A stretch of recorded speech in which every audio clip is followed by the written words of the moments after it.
Tēnā koutou and welcome to PAI TāTOU, We're Good, a podcast about emotions and mental health brought to you by students and staff from Te Herenga Waka, Victoria University of Wellington.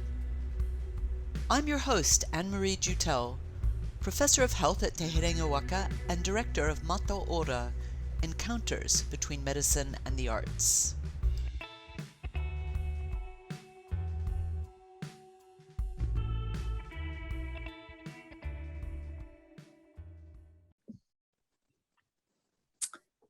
Our guest today is Professor Jonathan Boston. He's a professor of policy studies at Te Herenga Waka in the School of Government. Now, Jonathan was the co-chair of the Expert Advisory Group on Solutions to Child Poverty and has written extensively on climate change policy. He was also appointed an officer of the New Zealand Order of Merit for services to public and social policy in the 2021 New Year's Honours. Jonathan suffers from an anxiety disorder. Now, did I get that introduction right, Jonathan? Is there anything you'd like to correct or change about it? That's very good, Annemarie. You're very accurate. Thank you. Lovely, and congratulations on the New Year Honours. That's lovely. So, an anxiety disorder, have you had this most of your life, or is this something of later onset? Could you describe that for us briefly? Yes, so very briefly, as a baby, my parents had great difficulty getting me to sleep. And I think it's partly because I was born into a very stressful, anxious home environment. And so I was drugged as a child from a very young age. My father was a doctor, and I was given a drug called Phenergan, which I took as a child until I was probably about 10 or 12. And then my teenage years were reasonable from a stress anxiety point of view, but then from the third year in university, I started suffering very acute insomnia. And that problem of insomnia was, well, at least it was interpreted as being largely about anxiety. And I've had that problem most of my adult life, Annemarie. So I've been under a number of psychiatrists over the course of my life, and I have been on medication for much of my adult life. So it's very interesting, Jonathan. Number one, that you are such a very successful man to whom so many people look up. And on the other hand, that you very freely and openly disclose this anxiety disorder, I believe, to your students as well as to people who ask. Is that right? Is disclosure part of? Absolutely, yes. So I was brought up in a context where my father, as I mentioned, was a doctor. He moved to work at a psychiatric hospital during the last 20 years of his career.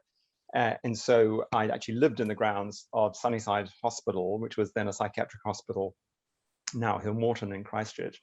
And my father was very keen to ensure that mental health issues, psychiatric problems were demystified, that they weren't treated as matters that you couldn't discuss or shouldn't discuss, but that we should talk about our mental health issues in the way we talk about our physical health issues. And indeed, in many cases, they're related. So that was the context in which I was brought up. I subsequently married a doctor who for 3 years trained in psychiatry, but never completed her exams, so didn't become a psychiatrist, instead became a general practitioner. And my wife has also had various mental health issues. So I've lived in a context where mental health issues were, if you like, a common subject of discussion, and where there was a very keen desire to ensure that these issues were talked about openly and freely, and on the basis that this would actually help people cope better. So when it's come to teaching in a university context, Annemarie, I've been very open with students about my particular circumstances, and particularly in circumstances where I know the individual student, or perhaps a group of students, are themselves facing significant mental health challenges, anxiety, depression, or even more acute issues.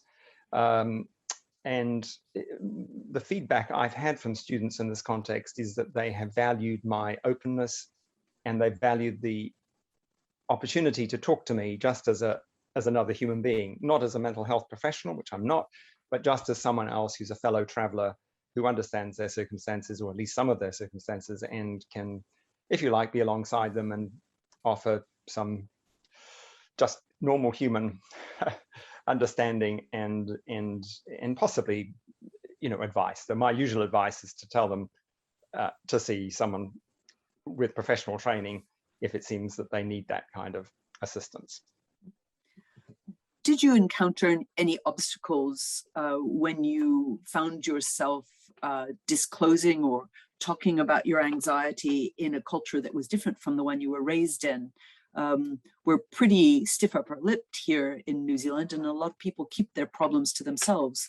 If you were raised in this outward looking sort of context, did you find it challenging sometimes to disclose or to discuss these things which to you were so important to put out in the open?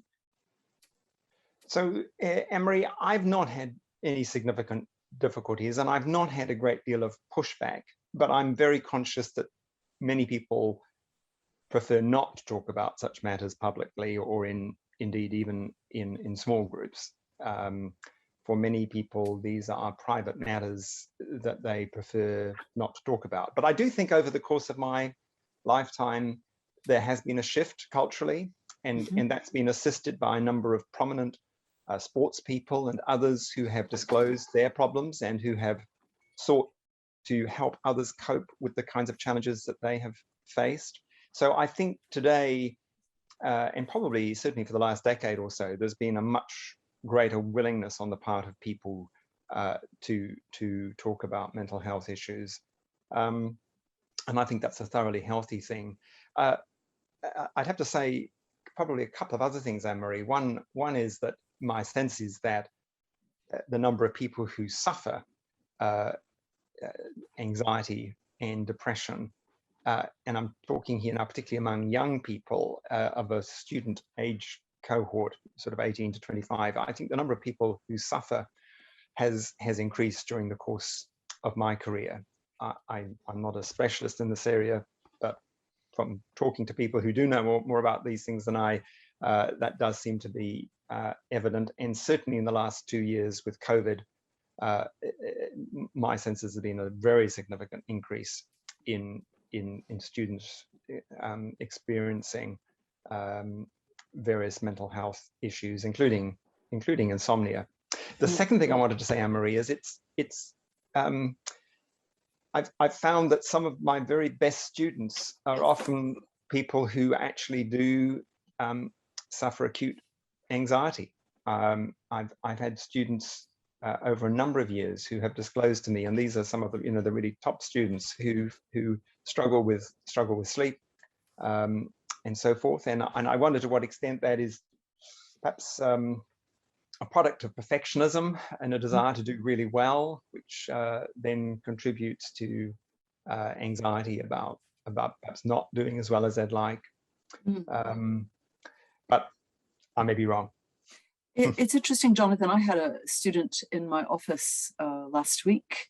I'm the associate dean for students, so when they have problems, they come to see me. And this young lady was involved in lots of things and was falling behind. And we were discussing what she needed to do. Now, I made reference to perfectionism, not talking about her, just in the course of a conversation. And I watched her face change and her lip trembled. And I said, aha. And I said, perfectionism, has that triggered something for you? And she said, yes, I think I'm a perfectionist. And I said, oh, okay. And I asked her to speak about that a little bit. But in fact, and I was, as sometimes you are when a student comes in and they're a bit distressed, they may show some emotion, and you want to make sure they're okay before you leave. And before they leave, excuse me. And I asked her, I said, what are you going to do this afternoon? She said, well, I'm going to go tell my boyfriend I'm a perfectionist. And I said, good, that's a good start. And she said, I said, had you not discussed this before? And she said, no, I hadn't put a name to it. Mm. And to me, that was interesting. And I didn't know she was a perfectionist. I wasn't talking about her, but finding a name to describe something which is weighing you down or slowing you down or creating problems from you was, in this case, a bit of an aha moment. Yeah. Is that something that that you could talk about in reference to your students or to your own experience of your anxiety disorder? I can't think immediately off the top of my head, Annemarie, of specific aha moments with students, but I suspect there have been those. And I'd also need to be clear that perfectionism is probably not the main cause of anxiety and let alone depression. But I think in some students it contributes to some of the challenges they face. But I have been struck again, just to repeat what I've said in the last 18 months, 2 years, that a very significant number of students, once I think they feel comfortable knowing that I myself suffer from anxiety, I've just been struck by the number of students who have been willing to disclose that to me, and to share something of their life journey. And of course, we have to recognize that there are, how can I put it, different levels or degrees of challenge that people have, from low level stress that most people experience at some point before an exam or before a race or something like that, through to obviously very serious psychiatric conditions, psychosis and so forth. And Annemarie, I do feel that the university needs to do more in the current environment to assist students, and particularly at perhaps the lower level of challenge, to have some basic sort of mental health education, getting good sleep, not working too late on a computer or laptop, which might disrupt sleep, being able to do breathing exercises and other exercises that can kind of de-stress people, particularly as they approach nighttime. Taking breaks, to have some exercise, and indeed to get adequate exercise, to eat well to the extent that people can afford to, and so on. Because I do think that in many cases some very simple procedures and disciplines can be helpful, but I'm also very mindful that in many cases they can't, and that people need more significant interventions, including counseling and drugs, so forth. The last person I spoke to on one of these podcasts was Rob Mokaraka.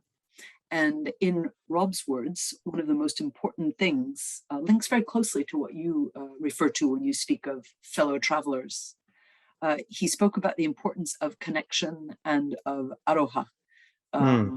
And I wonder if we might close this little podcast with some reflections upon how, if you had a magic wand and you could assist people to reach out to those fellow travelers, to realize that they're not alone, what words of guidance would you give the person who has perhaps not yet talked about their experiences with their fellow travelers, and who might benefit from so doing? So I would say, first of all, recognize and own the problems you're facing, and be real, be honest. Secondly, be willing to talk to other people about that. For students, I mean, it may be your girlfriend, boyfriend, it may be a relative, it may be just a good friend, it may be a member of the academic community or a member of the professional staff of the university, but just be willing to disclose, and to be open.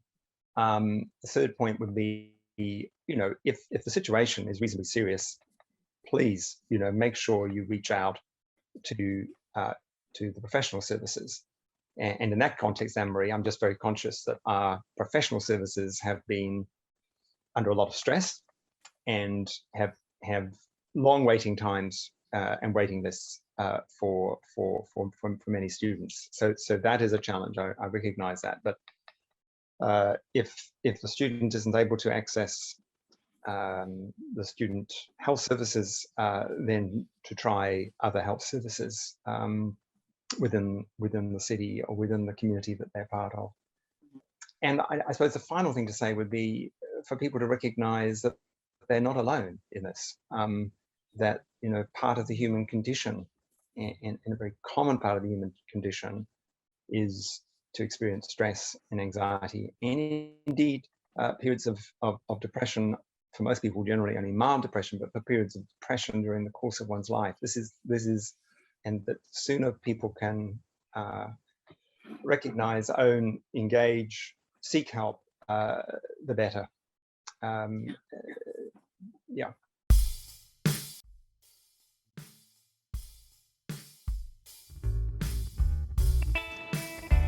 That was Jonathan Boston, and I'm Annemarie Jutel. He PAI TＡTOU.